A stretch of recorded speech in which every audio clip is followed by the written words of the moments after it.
Hello, I'm Locke Meredith. I'd like to invite you to join me on the next Legal Lines, where we have Colonel Mike Edmonson as our guest. He is the superintendent for the Louisiana State Police. Mike's going to talk to us about basically what the responsibilities are of state police officers. He's also going to discuss the great success of the Violent Crimes Unit, which is combining the resources of the state police, the sheriffs, and the police chiefs. So join us on the next Legal Lines with Colonel Mike Edmonson.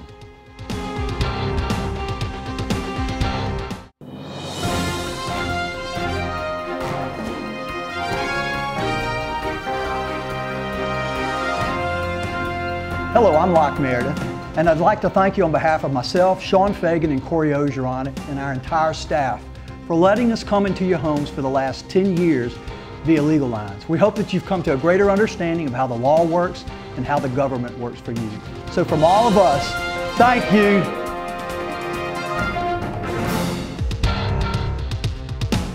Hello, welcome to Legal Lines. I'm Locke Meredith, and I'm very pleased to have on the show today Colonel Mike Edmonson. He is the superintendent for Louisiana State Police. Mike, thanks for coming on. Absolutely. Appreciate Watch this show all the time, so I was wondering if I'd ever get a chance to be on it, so well, I thank proud you to be here. For the chance. Absolutely. I want to tell you and the folks that the other law enforcement folks that I've dealt with, Hiller Moore, the DA, the Chief Dwayne White for City of Baton Rouge Police, and Sid Gutro, the sheriff, have all spoken very highly of you, and that y'all are all working together, and it's been a huge difference. What's so good is the fact that we were already friends. I mean, I used to patrol with Sid Gutro. Dwayne worked with us at State Police.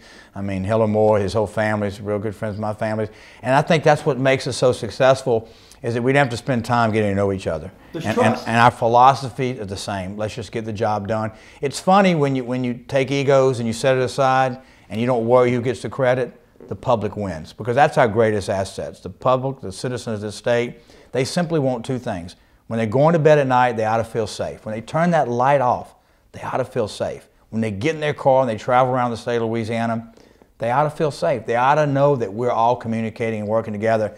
That wasn't always happening before. No, it's happening now. And I'll tell you, some friends of ours, children, and I know them well, were shot at the Mall of Louisiana. I don't know if you remember that. Yes, sir. And that's really got me kind of pumped up about crime. I think a large part of our society is clueless about the level of crime that takes place in Baton Rouge and all over the state, all over the nation. And so I really want to create a focus of the population on crime and giving you guys the resources that you need to deal with it, because it's not going down, it's going up. Things are getting tough. Wait, the perspective, Louisiana has what, 4.5 million people? There's 6 million people in Houston. There's 12 million people in Houston, San Antonio, and Austin. And when you look at the per capita and you look at Louisiana, and we're worse than Chicago, we're worse than New York, I mean, come on, that should concern us. And the fact that when you look at Baton Rouge, you look at New Orleans, and we're in the top 5 of the worst cities in the nation. I live here. My family's here. I grew up here. Me too. And I want this to be a place that people want to come, they want to raise their children, and they want to be successful. And that's what it's going to take. Change the philosophy, get involved in the community, not apart from the community. Understand you got to take kids at an early age and start mentoring them. Right. Because let me tell you something, as a parent of 4 kids, and I go around the state, talk to parents. If you're not involved in your kid's life, somebody else is. Right. When you're not answering their questions, then they have to go elsewhere. And when you're not involved, you don't get to pick and choose as a parent, and you don't get to say, well, that's not quite the answer I would have given you, son or daughter. You're not involved. You've got to get involved. I got troopers every day that are in schools reading a book, because I believe at that early age of 4, 5, and 6, they ought to be able to see a police officer in uniform and know that, you know what, we're here for the right reason. And start mentoring them. Because when you start early, then you can start talking to strangers, playing with fire, get into handguns and knives and stuff like that, and understanding their importance. And then, drinking and driving, drugs, alcohol. Because let me tell you something, you go talk to kids, and I do this all the time, and they don't want to hear you go in there and lecture them and say, this is what's right and wrong. If you do this, you're going to jail. They know that. Talk to them about responsibilities. Talk to them about consequences. And just make sure they understand that. Understand that you want to be treated like an adult. At age 17, guess what? You will go to jail in Louisiana. You can't call mom and dad. And I think that's where you instill to them the fact that this is the responsibilities, this is the consequences. You have a choice, and understand that your choices can affect you. Mike, it's interesting that we as a state have the largest percentage of our population in prisons, and yet we have this huge crime statistic staring us in the face. And you've hit the nail on the head as far as Hill or Moore, the DA of Baton Rouge, and all you guys are saying, we got to get to the youth and educate them on not only the system and that we're here to help them, but the consequences. What else do we do? Well, I mean, you're exactly right. Recidivism rate to be at almost 50% of the people that go into prison, when they come out, they go back in. Right. To understand that you're right, per capita, it's in some parts, it's just 1 in 12 individuals have been affected by the court system. That's almost astronomical to look at that thing. And I so believe that it's about changing the culture. It's getting involved in it, being involved with your kids as a police agency, being very proactive. Let me tell you something. Since Katrina, I mean, I was there. What major city in the world, 85% of it's underwater, that you're prepared for that? You know, that's almost impossible. But to understand, to regrow those things, get involved, you've got to be a part of the community. You've got to be involved. You've got to be working partnerships. Let me say, 4 years ago, state police was doing their own thing. The sheriff's offices around the state were doing their own thing. The city police agencies were doing their own thing. All doing a good job, not communicating. I mean, we weren't even sharing databases. Locke, we were, as a group, to sit down as a law enforcement officer, we weren't sharing databases. And to me, as a member of the public, I was appalled by that. So I went out and I sat down in every sheriff's office in the state. I went to that office and said, look, I'm the head of state police, but I'm no better than you. I simply want to get the job done. That's great. How can I help you? How can I, because let me tell you something, the majority of our agencies, there's 64 sheriffs, there's 350 police chiefs. I've visited every police chief in the state. How can I help you? What do you need? Do you need equipment? Do you need cars? Can I come in? I know you don't have a narcotics, a small agency. 70% of our city police agencies have less than 15 officers.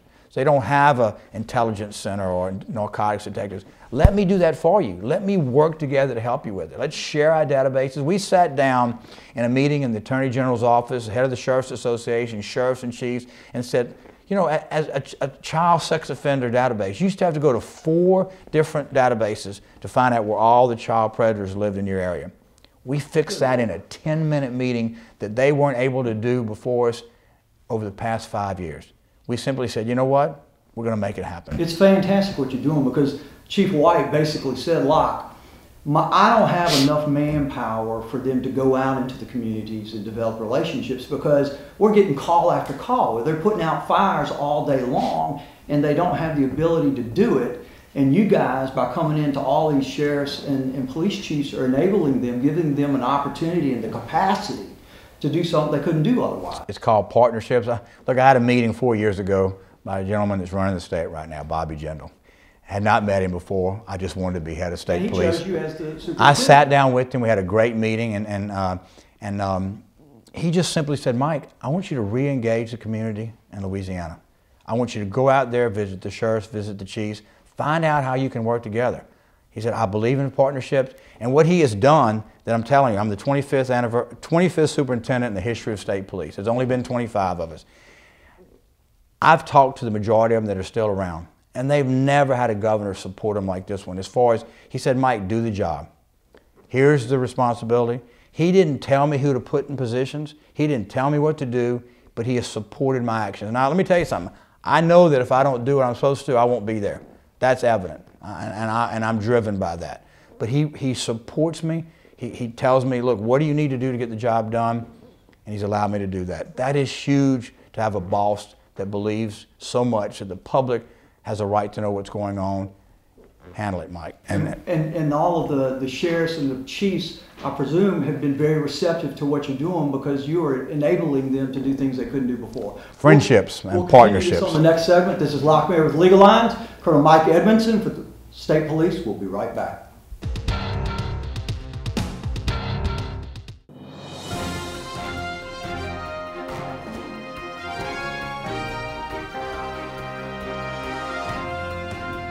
Hello, I'm Locke Meredith, and I'd like to thank you on behalf of myself, Sean Fagan, and Corey Ogeron, and our entire staff for letting us come into your homes for the last 10 years via Legal Lines. We hope that you've come to a greater understanding of how the law works and how the government works for you. So from all of us, thank you.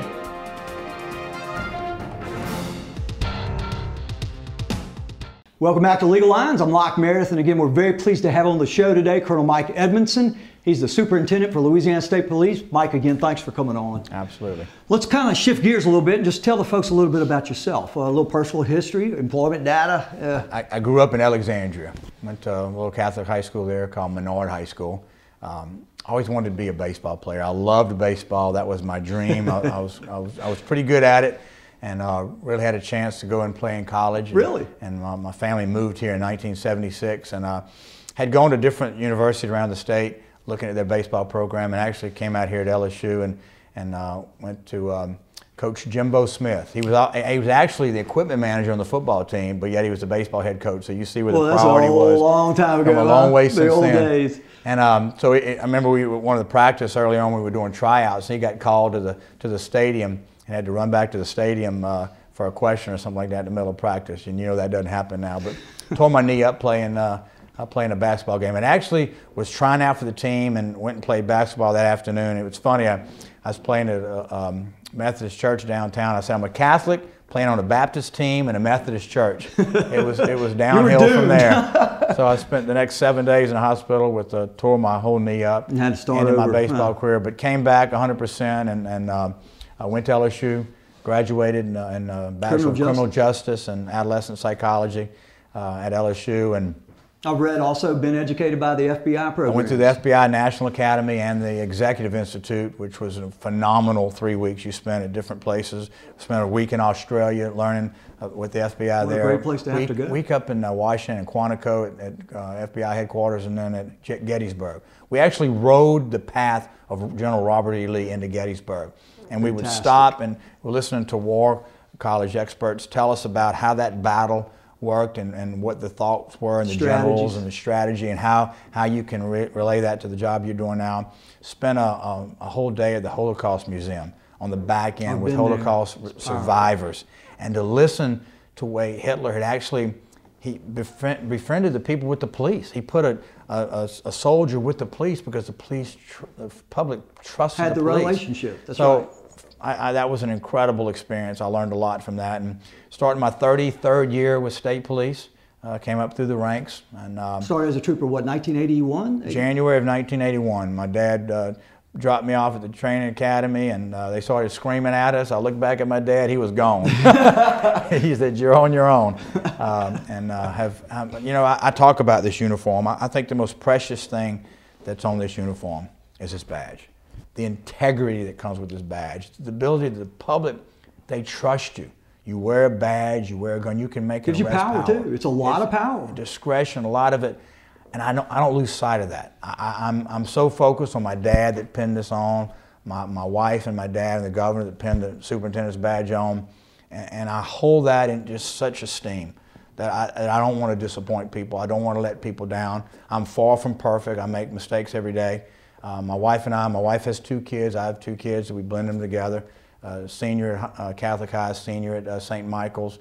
I've got a sophomore playing on the baseball team at Southern, and my daughter is 25, and she works here in Baton Rouge. So you've been here a long time now. Been here a while, and a lot of interesting times with State Police. Spent 28 years on the sidelines with the LSU football team, from Coach Stovall to Coach Miles. Some ups and downs, no doubt. Some ups and downs, some interesting times, but just watching those kids grow and understand that as people watching the game, they look at these athletes, they're 18, 19, and 20-year-olds. Under intense pressure. On the best of days, they have problems. They have, and we don't think about that because all we want to do is win. And what I liked watching the coaches over the year, and I think it really started, Stovall was just incredible. I mean, I was in homes when he was meeting with people. The parents would want to go to LSU after Coach Stovall would leave. But really watching the fact and watching it evolve, and the fact that it's so important for those kids. Saban was really big on this. Donardo started it, but it's so important those kids, they succeed in the classroom before they succeed on the field. And you've seen that with Miles too. Mike, tell the folks the motto, because I thought it was, it's simple, it's concise, and then there's also another, I think it was leader something, and I can't remember. It's all based on the leadership philosophy, but it's about courtesy, loyalty, and service. That's what state police is all about. And we instill that in our troopers as cadets in the academy. That mentality that you're there to serve, you're there to be courteous. When people take it to the next level, then you take it to the next level. But prior to that, you're making a traffic stop on the side of the road. You're stopping somebody for speeding, you're stopping somebody for a traffic violation. That's all it is. If they take it to the next level, well, then that's one thing. If you stop somebody, and let me tell you something, Interstate 10 is the most heavy traveled interstate system in the country. Is that right? So we've had people that are on the top 10 FBI most wanted list that we've stopped. You have people carrying drugs, weapons, lots of money and stuff like that. And you have to understand and look beyond that traffic stop and look for telltale signs that say, wait a minute, something's not right. There's danger. Here. And you start investigating that. But for the most part, we stop everyday people that just made a mistake. It's not the end of the world. You're going to ruin their day by giving them a ticket. But you know what? Sometimes you can do things to where they got it, they understand it. So there's no policy in state police that you've got to write so many tickets. That just doesn't exist. All right. When we write a ticket, it goes to that community where we write it, in that parish, that local government. I'm a state agency. I go before the legislature every year for my budget. I don't get money for any type of traffic or arrest stuff that I do within the state. Now that's a misconception by the public. Let's talk about the two hats you wear, because you're the superintendent of the Louisiana State Police, and you're also an assistant secretary for the Department of Public Safety, I believe. I sit on the governor's cabinet. We meet at least monthly at the mansion with the governor to talk about things. I'm over state police, so I come up through, that's the way it works out. I'm a career trooper. I'm over the Office of Motor Vehicles, where we've just appointed Nick Gotro, a former senator that runs that office, Butch Browning with the State Fire Marshal's office, gaming with the regulatory arm of the Gaming Control Board. So we regulate gaming as far as the enforcement and the backgrounds on that. Hazmat, motor carrier safety, right to know, our crime lab, our training academy, management and finance, liquefied petroleum and gas commission. I sit on 9 boards and commissions.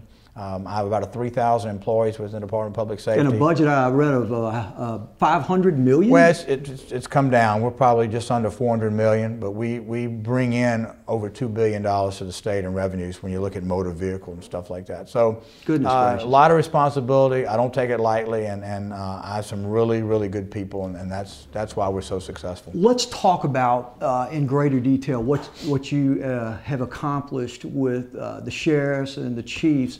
There's a violent crimes unit that the DA Hiller Moore and Sid Gotro, the sheriff, and Dwayne White, the chief here in Baton Rouge, discussed with me as being extraordinarily successful. Y'all exchange resources and information, manpower. Tell the folks about that. I sat down with Mayor Holden and Chief LaDuff early on that we just envisioned doing something that's more of a partnership. Hiller Moore is involved in it. Sheriff Gotro actually helped make it happen. By giving some money that we could actually put the thing together as far as equipment and stuff like that. Up on the 3rd floor of State Police Headquarters, I had the room in there to do that. And what we did, we took Baton Rouge City's Violent Crimes Unit, we took the Sheriff's Office, narcotics detectives, Hiller Moore, we have our federal partners with alcohol, tobacco, with the firearms side of it. We've got of course, the District Attorney, State Police, and the Crime Lab. And if you think about it, we're sitting together, we're working together, and we're sharing things in the same room instead of having to make that phone call. That's what makes it successful. Well, it's fantastic. We're going to continue this on the next segment. This is Locke Meredith with Legal Lines, Colonel Mike Edmonson with the Louisiana State Police. We'll be right back.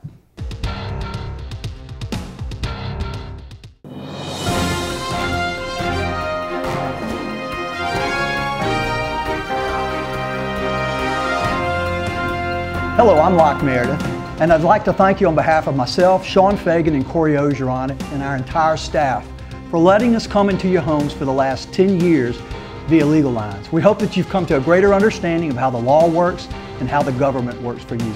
So from all of us, thank you.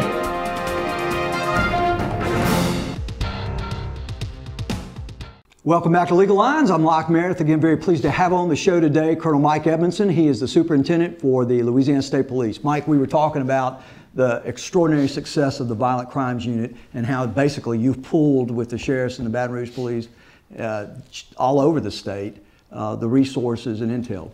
Give us a little more detail. A lot of cases that work there, but think about city police over here, sheriff's office, state police, the DA's office, and having to pick up a phone or call. Picture us all being in one room and every day sitting down and said, these are the cases going on, State Police, is anything involved in your shop that helps us? A case in particular, they were sitting in there and they were looking for an individual. State Police had some intelligence that the guy was in Lake Charles. Got a phone call in that he's actually at a station on I-10 outside Lake Charles. Well, in the past, you'd had to make a phone call, somebody had to call somebody else. They simply made one phone call. 11 minutes later, that person was picked up at a service station on I-12, just west of Lake Charles. That wouldn't have happened before. So many different cases. What's known as a little Boosie case, 20-something arrests came out of that. Simply everybody sharing resources, sharing information, not worrying who gets the credit, and then moving forward. The horrendous Beauregard town, that little girl. I mean, and her mom getting shot. Because of the crime lab being involved, when he kicked that door in and left some evidence on that door, we were able, because of the CODIS database, within hours, there was a suspect for the city police to work with. That would have taken days, if not weeks in the past, to actually put that stuff together. And I think that's where the public ought to feel so good that we have something that the rest of the country is coming here to look at.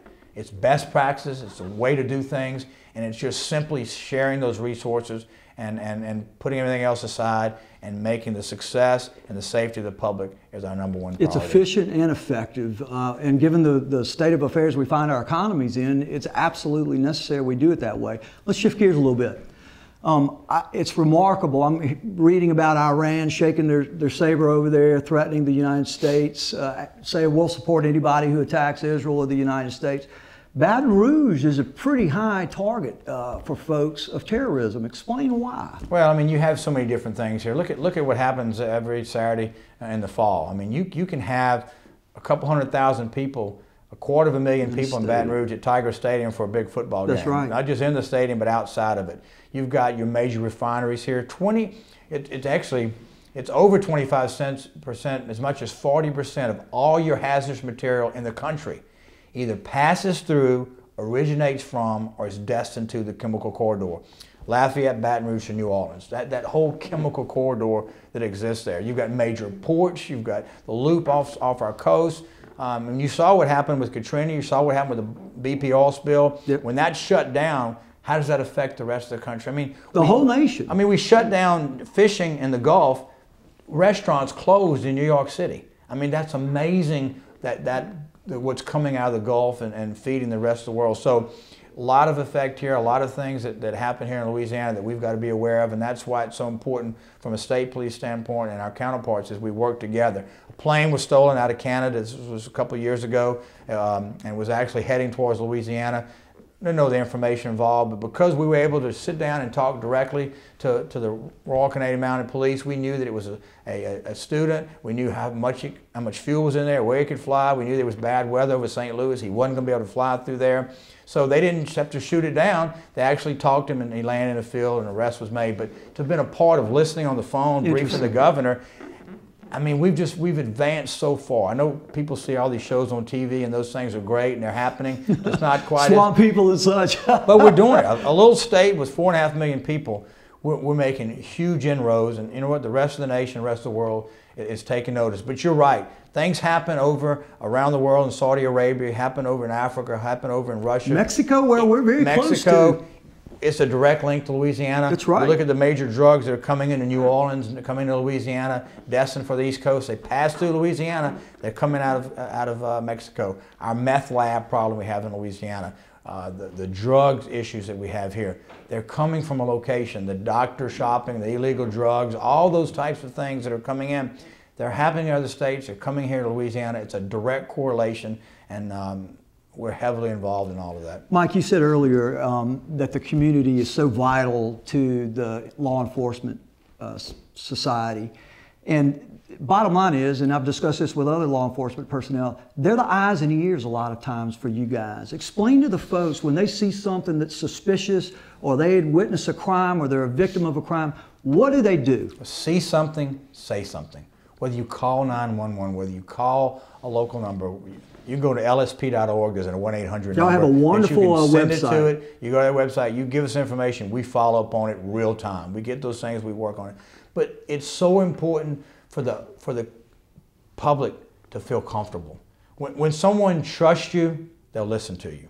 And that's what we have to do in law enforcement. That's what I've been working on for 4 years, is getting that trust embedded in society where they trust the police, they can give them information, and we're going to do something with it. Because having that extra sets of eyes and ears from the public, they're involved, they're there, they see it. Pick up a phone. And a lot of times people don't want to do that. No. Pick up a phone and understand that the police are going to come. They're there to help you, they're there to support you, and just, to me, the success of that is the public wins. Right. Because I believe, I said it earlier, the public has a right to know what's going on. And I should provide them that information, and they should see that, you know what? Because let me tell you, regardless of the color of your uniform or the shape of your badge, we're all together. The Right. public doesn't see, oh, there's a state police, there's a city police. They see a police officer. A normal public just sees a police officer. You're exactly right. Can you help me? So set aside everything else and simply work together. The public wins.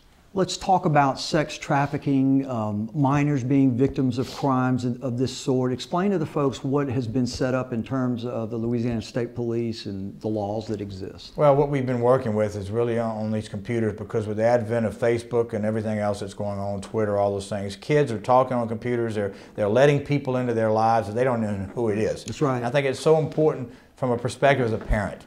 Know what your kids are doing. Know what their friends and who they're talking to. Be involved on that community. If they've got a Facebook, be their friend on there so you can see what's going on. That's right. Get involved. Know their password, I'll tell you. That's Get what involved I in do. your kid's life. Be aware of it is. You know, most parents, you ask them, what's your kid wearing today? I don't know. When your 6-year-old or 7-year-old goes out of your driveway and they're riding a bike, do they go right or left? Do they know who your neighbors are? Most people don't know that. So we really push those programs out, and what's so involved with child predators is we monitor that. We seek that out to make sure that they're properly registered when they come here, that they follow the laws and stuff like that, but that we're paying attention to what's going on the internet. We're only touching a very small Tell part the of folks how they find out whether or not there's a predator. Go on the website, lsp.org.